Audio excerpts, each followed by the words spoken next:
we are gonna move on to the next part of the workshop, which is the spotlight presentations. We will have hopefully Dagmar also during the panel at the end, and we will have more of her insights on that part. But now let's move on to our spotlights. So the order for the spotlights is alphabetical, and I think Miros is gonna be announcing who is next. Yes. All right, just I would would like. just, yeah, go ahead. Yeah, I I just would wanted like to the say, first authors to just send me a private message just to be sure that everyone is already there and has been promoted to panelist. yes, there are 2 people we haven't still promoted. 4 we did. Okay. So yeah, just send a private message or raise your hand. Okay. But we have everybody in the first half. Okay, so then let's start with that, section. and we will see if we have everyone for the second half later. And again, just as a reminder, we are going to have the 3 talks and then questions for the first 3 talks. So if you have questions, you can post them on the chat of the Zoom channel, or if you directly would like to ask the question or make a comment, let us know, and we will allow you to directly talk with the panelists, with the speakers. So, oh, the order is the one you sent me last, right? Yes. Oh, okay, so I wasn't. So if we're going by that order, then we are missing one person, the last person in the first half, which is Wei Gao, Yeah, or somebody presenting that work. Yes, he sent me a video. He said he may have problems to connect today. So if he's not going to be there, I will just play his video. Unfortunately, he will not be able to answer questions, but at least we will have his presentation, spotlight presentation about his very cool work. So let's go with the other presentations. Yes, and the first presenter is Shikhar Bal. So you can just share your screen and begin when you're ready. Hey everyone, can people hear me? Yes. Okay. Yes, excellent. So hi, my name is Shikhar, and I will be presenting neural dynamic policies for end-to-end sensory motor learning. And this is work done in collaboration with Mustafa Muqaddam, Abhinav Gupta, and Deepak Pathak. Imagine a robot trying to throw a ball. Not only does it need to care about when and where to release the ball, but also about the whole trajectory that it takes so that the ball is imparted with the correct momentum, spin, etc. So can we train policies that act directly in this trajectory distribution space rather than in a raw action space, so torques, joint angles, and effector positions, while keeping all the advantages of recent end-to-end approaches in robot learning? So we consider dynamical systems. Many naturally occurring phenomena are dynamical systems that can be described by a set of differential equations. So include gravity, the behavior of fluids, or the behavior of heat, and many more. But can a similar parametrization be used to describe the behavior of a robotic agent? So just to avoid confusion, when we talk about dynamical systems, we talk about a dynamical system that parameterizes the behavior of the robot agent itself, and not inverse or forward dynamics, which are more concerned with how the robot's behavior will affect the world around it. So modeling trajectories with dynamical systems has been popular in classical robotics, i.e. with dynamic movement primitives, or DMPs, which are a second order point attractor dynamical system that govern robot behavior in end effector or joint or some other space. And these methods have achieved good results in many real world tasks, including table tennis or pancake flipping or letter writing, but they do have some drawbacks. They often need well-segmented demonstrations and are very sensitive to parameter tuning. They lack generalization abilities and find it difficult to handle high-dimensional perceptual input, maybe images, for example. And they also lack the flexibility and adaptability of end-to-end deep network-based approaches. So how do we bridge the gap between these classical dynamic movement primitive methods and current end-to-end approaches? So in order to do so, we propose reparametrizing actions via a dynamical system. More specifically, we propose neural dynamic policies in which we embed, or NDPs, in which we embed the dynamical system-based structure from the DMP into a deep network policy. So using an NDP, and the agent can directly reason in the space of physically plausible trajectory distributions. And specifically, we embed the DMP in a differentiable end-to-end manner. So given a state ST, network phi is used to output parameters of a DMP, which are then used by a forward integrator to output a desired trajectory, which we then convert to low-level actions for the robot to execute in the environment.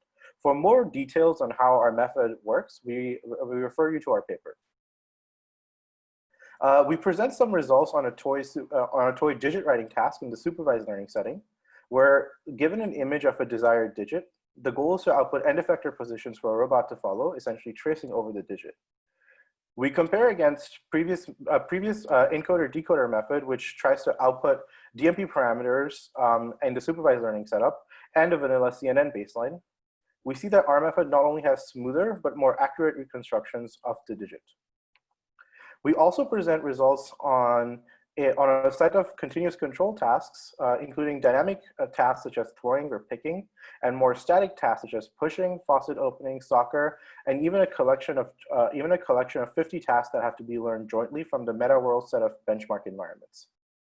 We compare against state-of-the-art vanilla reinforcement learning methods and state-of-the-art reinforcement learning methods that reparametrize action spaces, and we see that our method has comparable or better performance compared to these methods in this diverse set of tasks.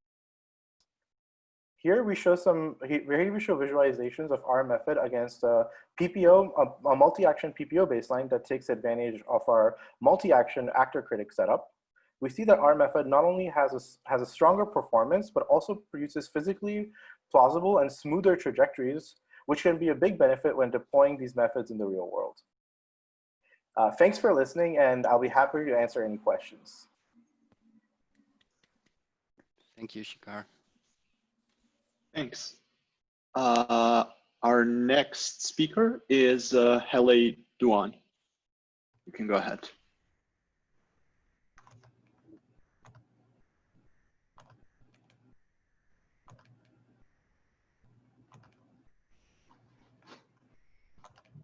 Okay, is the audio or video works fine? Yes, everything's looks good. Okay, cool. So my name is Hele. I'll be presenting our work on learning task-based actions for bipedal locomotion. So in our lab, we're interested in how to structure machine learning techniques and apply to bipedal robots. When learning control policies for CASI, it is critical to design action space because these actions usually represent physical signals to hardware that matters a lot to hardware experiments. And also they represent some direct connection with the underlying tasks.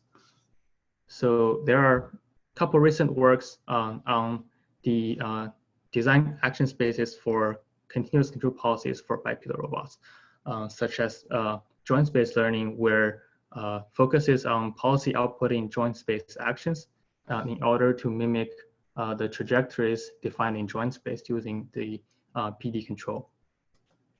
So we show some hardware experiments using this method. And there's also other work that shows the effects of choosing types of action spaces for manipulator studies, that we see some benefits of using actions in task space. For bipedal locomotion, the control interests of the problem are mostly defined in task space, such as the center of mass dynamics, the motions and forces from the feet in the swing and stance.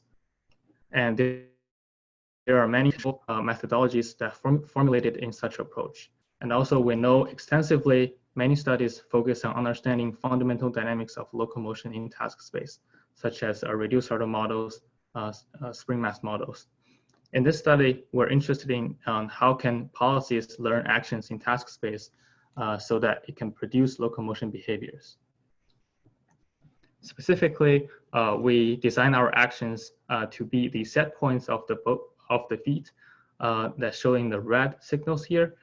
And we have a controller that does relative inverse dynamics that maps the set points of the feet into the torques to the actual robot. That's showing the blue signals here. So the red signals are updated in 40 Hertz and blues in 2 kilohertz in the training and also the hardware execution. So in this way, we combine the reinforcement learning with the controller for controlling the chassis.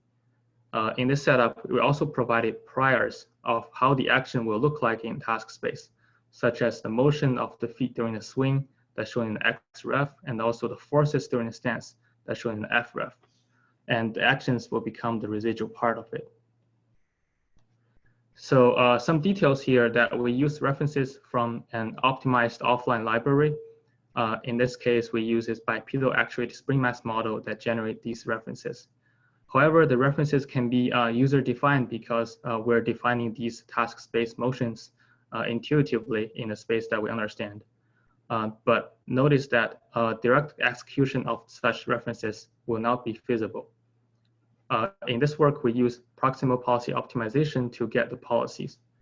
And the reward does not intend to track the references, but rather we define as the cost and penalties that defined in sub-functions of swing, stance, and transitions in between. So the policy we got is able to step in place and walk in different speed from 0 to 2 meters per second based on the references. And also it can turn with a variety of command inputs. And also it shows the push recovery capabilities that's shown in the video here.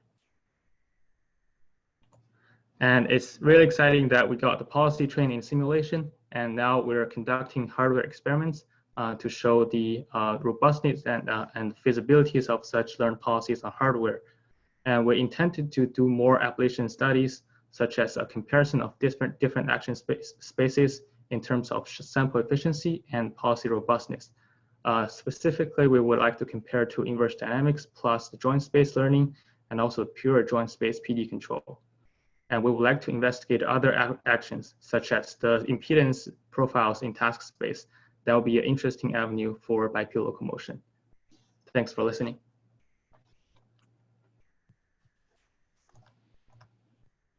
Go on. Thanks. Next presenter is Wei Gao, but I think Roberto has a video prepared. Exactly. Let me share my screen. You see the screen, right? And yeah, you can send the questions for the first two presenters in the chat in the meantime.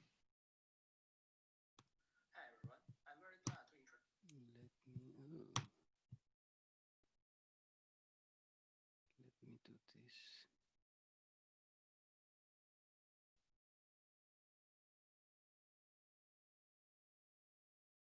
Could you hear that?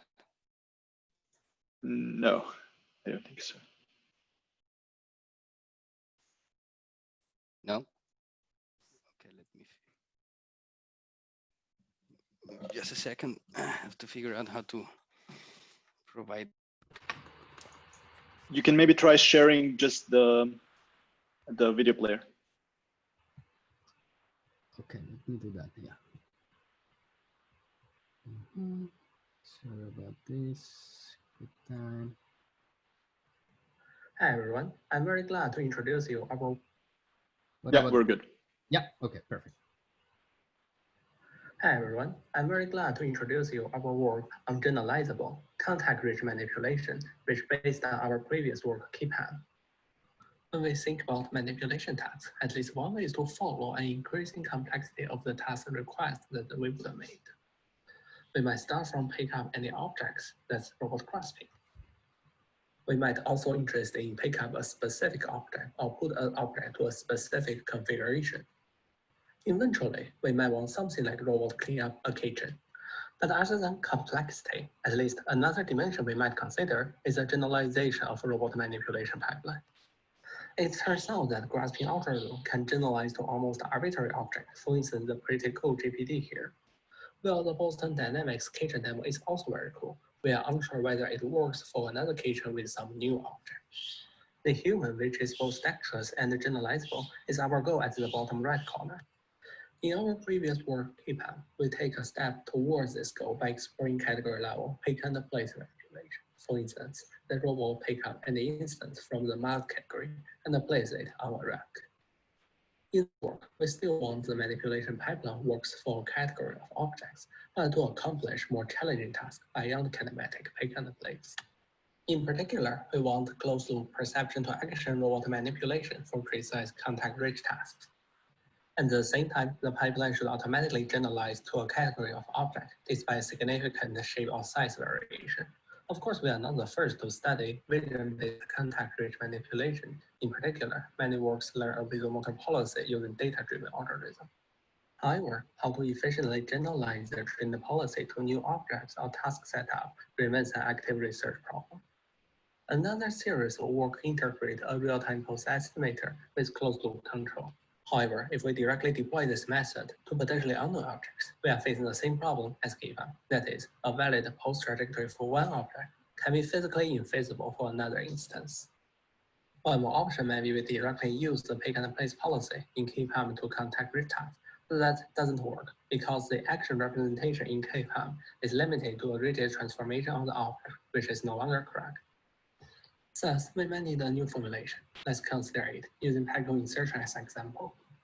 We want the packet insertion policy generalized to a new pack in B and a new robot grasp pose in C.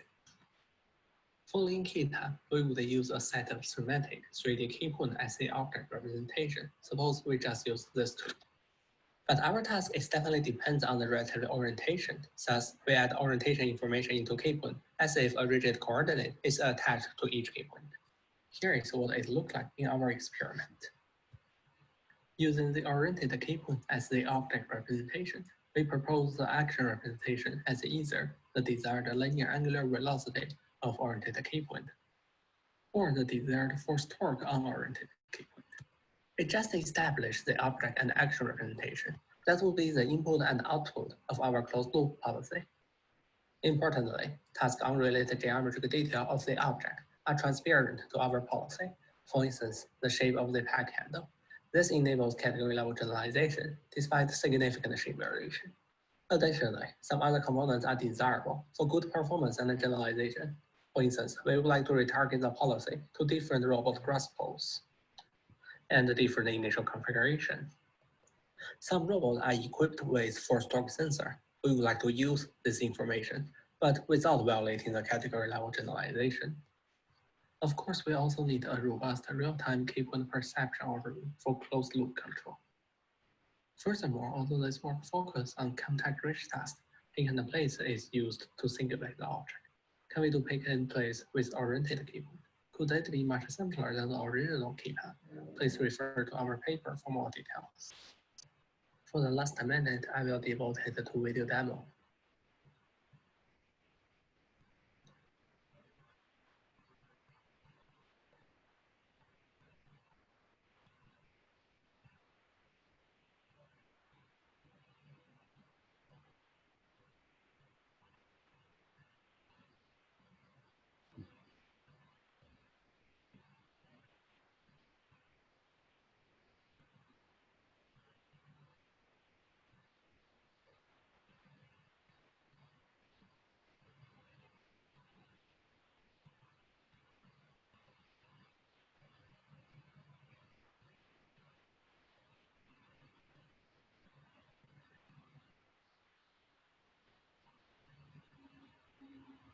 Right.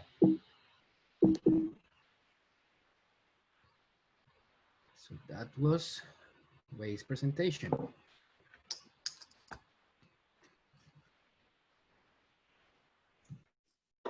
Yeah, if anybody has any questions now, you can either type in chat or raise hand for us to allow you to talk. Or anybody from the panelist section can just ask. I have one question for Shikar. So I was wondering, in your training procedure, you have kind of like an MPC embedded in the loop, right? So in the which loop? In the policy loop? Yes. So you basically your policy decides some parameters for the DMP, and then you roll out the DMP for some steps. Yes. And you take the first one. I was wondering if you saw some instabilities because of the MPC. MPC Yeah. behavior.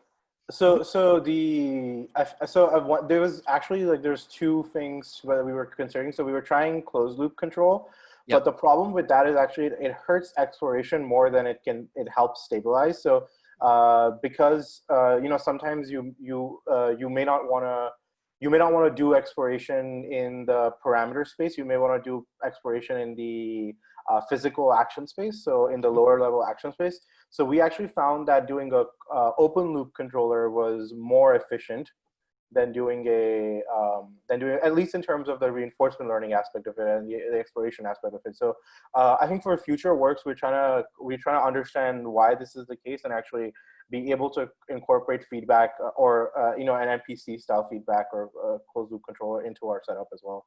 So we actually surprisingly found it was less unstable than it was less unstable than other options, which was interesting. And I think partly was because we had we basically had to design a slightly different multi-action actor critic setup for the policy for our policy gradient procedure, and that I think that was that probably helped us stabilize a little bit more.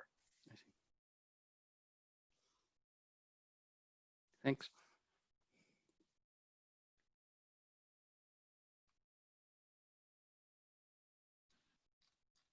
Okay, I guess if there's no more questions, we can move on to the second group.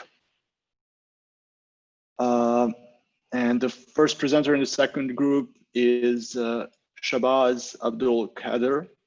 And yeah, you can share your screen and go ahead. Okay, can you hear me? Yes. Yes. Okay, so let me just get the spotlight. Yeah. Hello, everyone. So we are interested in reinforcement learning of contact-rich manipulation. And we think that two desirable properties to have is our variable impedance control structure for the policy and also the stability guarantees. The VIC policy has a particular structure that includes some quantities that are functions of state and therefore can be interpreted as new action spaces. We focus on the stability aspect and in the stability in the Lyapunov sense, where all trajectories converge to a particular point, which in this case is the final position of an episodic task. So we aim for what we call all the time stability, which means that every possible rollout should be stability guaranteed.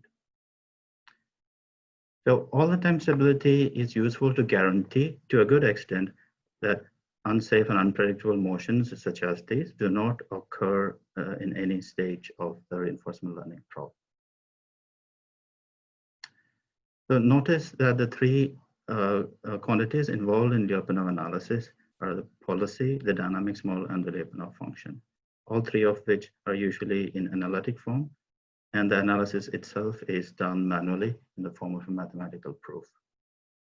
So it's natural to think of a model-based reinforcement learning approach as a solution. However, there are three major problems. Model learning of contact-rich tasks is itself a very hard problem. Furthermore, any learned model is typically in a non-analytic form, for example, neural networks. And finally, how do we achieve policy improvement that incorporates Lyapunov analysis? So we adopt a smart approach that avoids these issues by exploiting a property of robot environment interaction. So here the key concept is specificity, and this, which is also determined through a Lyapunov analysis, and it simply means that an object cannot create energy.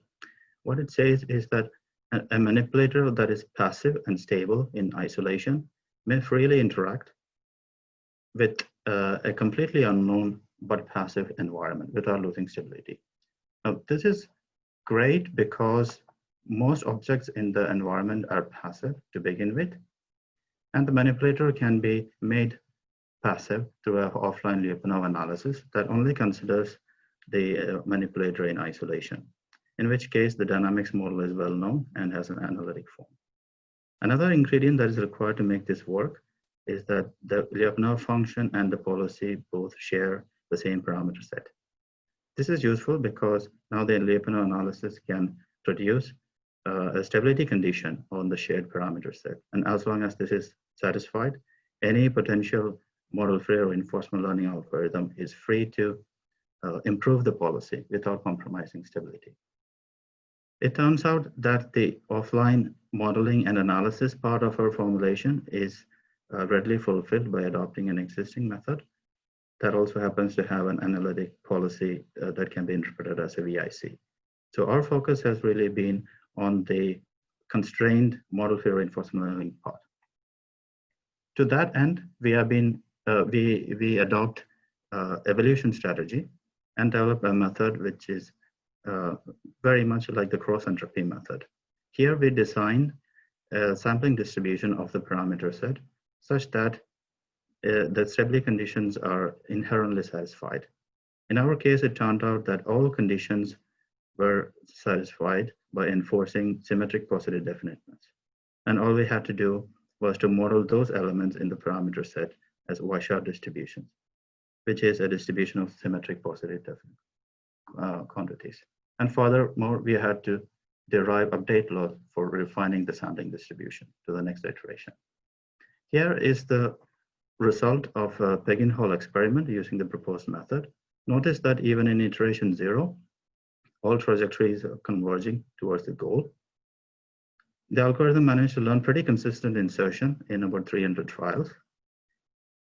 And below the video, we show some simulation results of the exact same task, where we randomly initialize the initial position of the robot, both before and after learning. And as you can see, in all cases, trajectories converge towards the goal. So the important message here is that now we can totally trust the robot not to make any unpredictable or unsafe motions right from the beginning. So we are encouraged by these results. And now we ask ourselves the question if the same can be achieved using neural network policies. Thank you for listening, and I'll be happy to answer questions.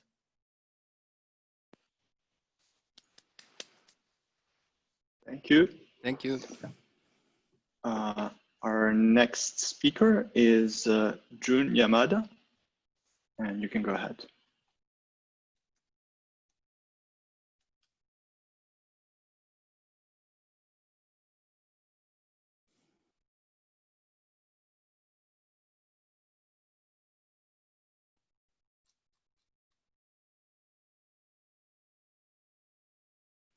We can't hear you.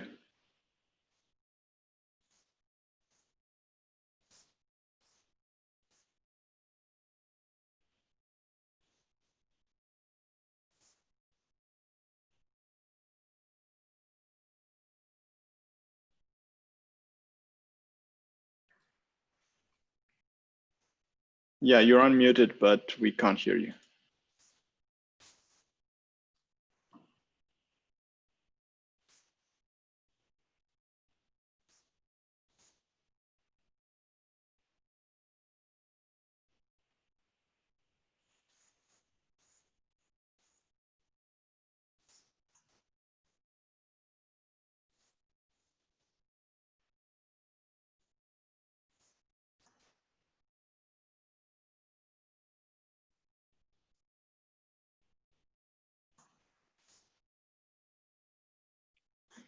Let's give it a minute. Hello? Otherwise, yes, now we can hear you now. Yes. Yep.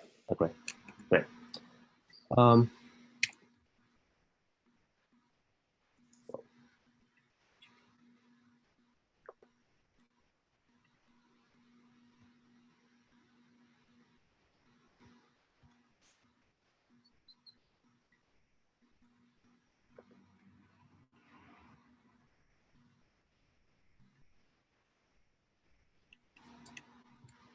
Yeah, sorry. Yeah, so hi, my name is Jun Yamada, visiting master student at USC. I'm going to present motion planner augmented action space for reinforcement learning. This is a joint work with Gautam Salutra, Yaun Lee, Max Fluger, Karl Parch, Peter Engelhardt, Olaf Skami, and Joseph Lim.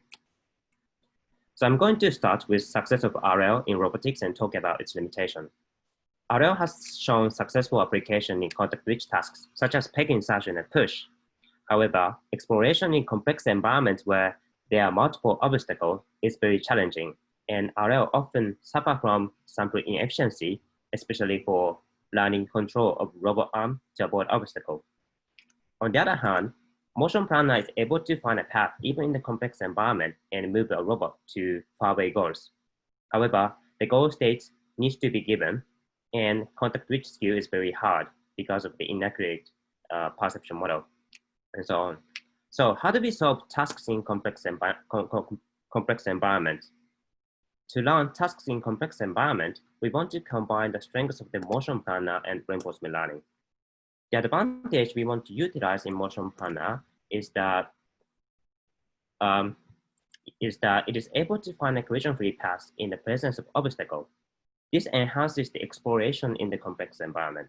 In contrast, in RL, we want to use the advantage such that it can deal with the context-rich tasks. So in this work, we propose a simple but effective way to augment an RL policy with motion planner. The action space of the policy is displacement of the joint state delta Q, and it can take larger value than the maximum joint displacement that the agent can move in one time step. And when the action takes larger value than the maximum joint displacement of the agent, we need a motion planner to move to faraway points.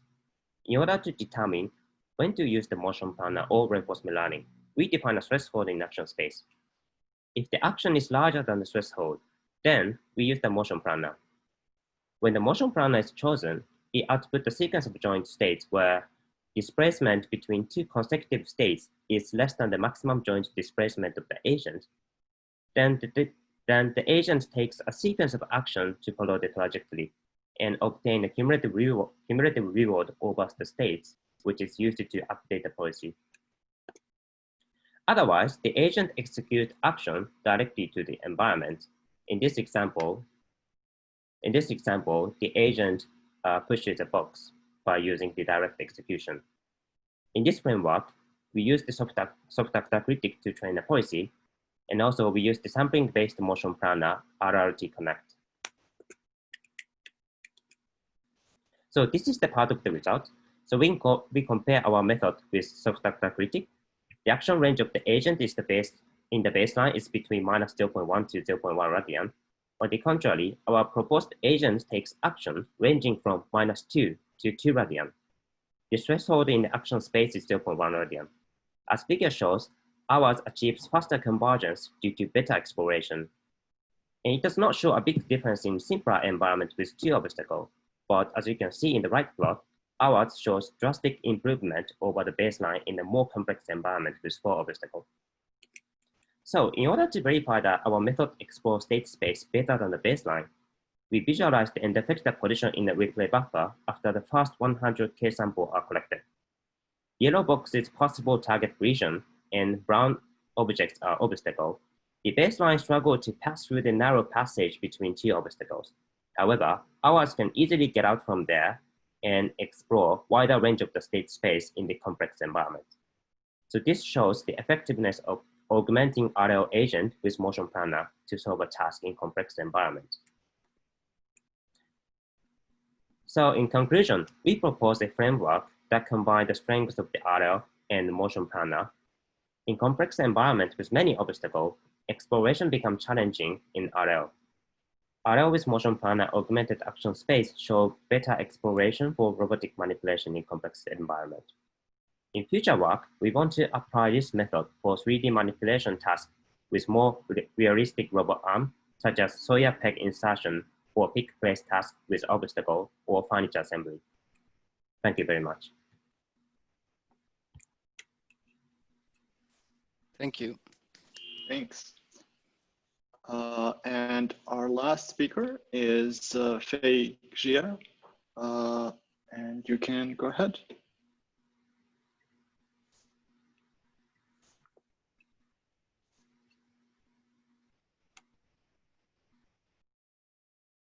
Can you see my screen okay and hear me okay? Yes. All right, perfect. Hi everyone, I'm Fei Xia from Stanford University. Today I will be presenting our work, RailMotion, Integrating Reinforcement Learning and Motion Generation for Interactive Navigation. This is joint work with Chengshu Li, Roberto Martin, Alex Toshev, Orly Tani, and Silvio Savarasi from Stanford Vision and Learning Group and Robotics at Google. Traditionally, robot learning for visual motor control tasks focus on low-level actions. Such action space has been used for many works in reinforcement learning and imitation learning.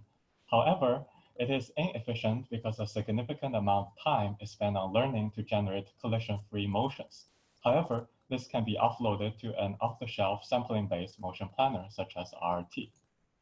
Secondly, exploration with low-level actions have difficulties solving hard exploration tasks. For example, in an interactive navigation task where an agent needs to interact with the environment to find a valuable path, some of the tasks are very hard to explore because the door only occupies a very small space in a large environment and the robot needs to find the door. In these cases, explorations need to be temporarily extended. This also applies to a robot which needs to find things or push things in an environment. Related works has been explored of subgoals. The concept of subgoals are explored in robot navigation and autonomous driving, where they combine reinforcement learning and motion generation or optimal control. Hierarchical reinforcement learning has also been explored in this context to solve the hard exploration problems. In this work, we present RailMotion. Compared with traditional reinforcement learning for robotics, our agent generates subgoals for motion planners instead of raw actions. A sampling-based motion planner is then used to generate low-level actions for controls from subgoals. We call the policy network of the agent subgoal generation network. It takes in as input the agent's current RGBD camera view, laser scan, and a goal and a path. Then it encodes each modality and concatenates the features. Finally, it outputs a subgoal, which is either a base subgoal or an ARM subgoal, which is specific to our interactive navigation task with a mobile manipulator. Take the task of opening a door, for example. The agent sequentially generates subgoals. The first three subgoals are base subgoals used to approach the door, and the final one pushes open the door. The observation is RGBD, laser scan, goal, and path, and the reward is geodesic distance to the target and also interaction reward. The way that we generate policy is to use soft actor critic. We simulate the robot and the environment with iGibson simulator and open source photorealistic simulator based on PyBullet. The robot of choice is Fetch, which is a mobile manipulator. Here we show the task and the qualitative results. The first two tasks are push open the door and press a button. The robot needs to push open the door to allow it in. It starts from a starting region with a random orientation and a random point, and it needs to reach a point in the target region. It is blocked by a door. The robot can either push open the door or press a button to open the door. Here we show the press button task. The agent generates subgoals. Base subgoals are indicated in red and ARM subgoals are indicated in yellow. It is able to push the button to let itself in and enter the room. Here we show the results of push open door. The robot is able to generate subgoals to approach the door, and it positions itself correctly for better pushing, and then it generates two pushing actions to push the door open to let itself in. Another task we consider is to clear obstacles. The robot needs to start from a starting region to go to a target region, and there are two obstacles in front of itself. The red is light obstacle and the green is heavy obstacle. The robot needs to push the light obstacle, and the obstacle can be randomly shuffled. Here we show the action of the robot. The robot is able to generate a motion to approach the obstacle and push the obstacle aside to give clearance to itself. And then it weaves through these obstacles. Quantitatively, we show RailMotion is more sample efficient and achieve a higher success rate.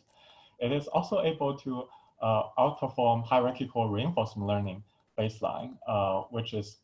which achieves a lower reward and success rate. Here, we show the success rate and SPL of our policy against the baselines. So our policy can achieve higher success rate and SPL. Note that flat policy doesn't solve these tasks and achieves a 0 success rate and SPL. For more details, please refer to our paper. Thank you for listening.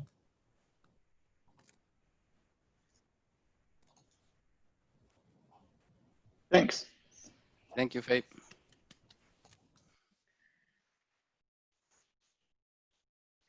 So those were all the presentations. And now if anybody has any questions for any of them, I guess you can. Tamin has. Question, yeah. I have a question to the last talk actually regarding the sub-goals which you define for the mobile base and for the arm. Why do you separate that? Why not sub-goals for the entire whole body? I can take that question. So the main constraint is that we didn't find a very good full body motion planner, but that's entirely possible. Like our subgoal doesn't need to be limited to base only or arm only. The only parametrization is that we find it's this way. It is easier to like explore large spaces with the base and also rapidly explore interactions with the arm. So when we want to use motion planner within a reinforcement learning loop, we also need to consider like how fast the motion planner is. So this separation allows us to very fast do the motion planning. But how many degrees of freedom do you have in total? The base is the base is a 2D motion planning problem. The arm is a 7 degree of freedom motion planning problem. 3D motion planning for the base, right? Position plus orientation. Oh, yes, that's true.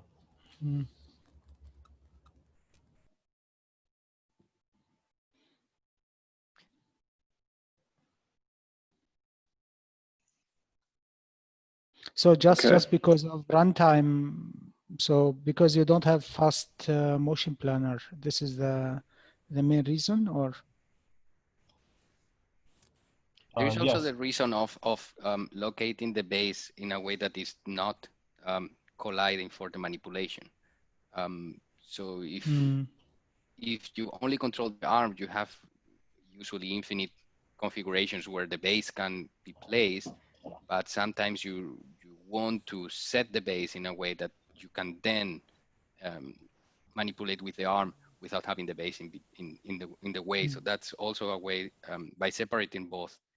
You can actually achieve that, or the agent can actually achieve that. Place the base in a way that is not in the way for the manipulation of the arm.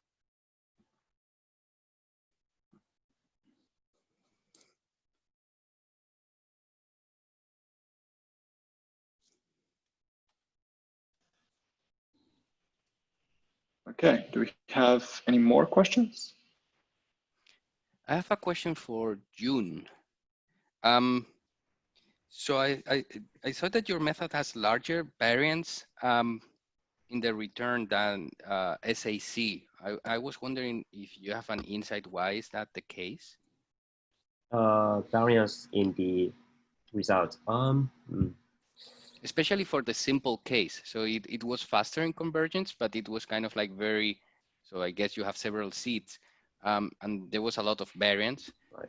So I was wondering if you have some ideas of why the exploration was more noisy, let's say, or more had more variance that just plain SAC in the low level action space. So I think so. I mean, so using motion planner, exploration can be more efficient, but at the same time, basically like the agent can take action ranging from -2 to 2.0 radian, which is very large kind of degree. So you have essentially like you have many choice in action space. So it's gonna be a little harder to converge to specific like how to say like a joint state to specify for motion planner. So it's kind of a trade-off. You are going to have more efficient exploration, but at the same time, because of larger action space, you might little suffer from kind of converging to specific, like choosing specific action. So that's why I think there's little larger variance in simpler case. That's my guess. So this is kind of a trade-off. You have efficient exploration. At the same time, if you use the larger action range, then sometimes it may not work as you expected. It may not work as much as you expected. Mm-hmm. That's my guess, yeah. Yeah, but yeah, I'm going to investigate more, yeah. Okay. Thank you, yeah. Tammy, go ahead. Yeah, I have actually a question to the KTH talk. I didn't get actually the point. What's specific in your approach to contact reach manipulation? So I know without slides it's difficult, but how this contact richness how contact richness makes your approach special to this kind of manipulation? So the logic in this in the work is that I mean, obviously we are interested in contact rich manipulation. Okay. And there has been some work where a variable impedance control structure was shown to be useful. We also know this from classical control as well. But now you can look at this work as taking it one step forward, where we also have guaranteed stability. Okay. So yeah, so that's probably the best way to put it. Mm-hmm. Okay. Is your work, I have another question also for the same speaker. Yeah. Is your work assuming certain contact interface? Do you assume, for example, just single contact, or is agnostic to that? Mm-hmm. I guess that depends on the representation that you use. Is Lyapunov stable action representation from old BR? But I wonder if you can tell me if that's an assumption.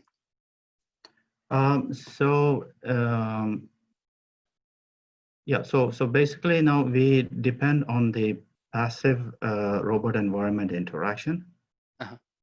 So in that case, the way it is formulated is that we reason about stability only for the free motion case, and that is guaranteed to be globally asymptotically stable. Now, in addition to stability, we also ensure the robot is passive. So the passivity property is also ensured. As long as the objects in the environment during interaction is also passive, which is usually the case unless you have something actuated, this interaction, the property says that this interaction will never take away the stability. So you can think of an interaction port where there could be, like exchange of energy, but usually that is considered to be a single point of contact. But I don't think it is limited to a single point. So it's basically a passive object interacting with another passive object. And so more is probably much easier to think in terms of energy. So it doesn't matter how many point of contacts it is, but if a passivity property is there, then we can reason about the stability of the coupled system.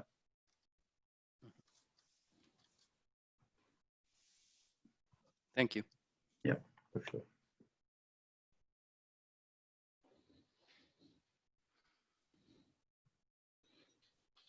Right. I think if we don't have more questions, we have 5 minutes of time, either for further questions. If not, I would like to ask the speakers if they want, they can share their email or the whatever preferred form on the channel in case some of the attendees want to want to contact them privately to discuss more about their work, or if there is a way to share their Feedloop account to chat in there.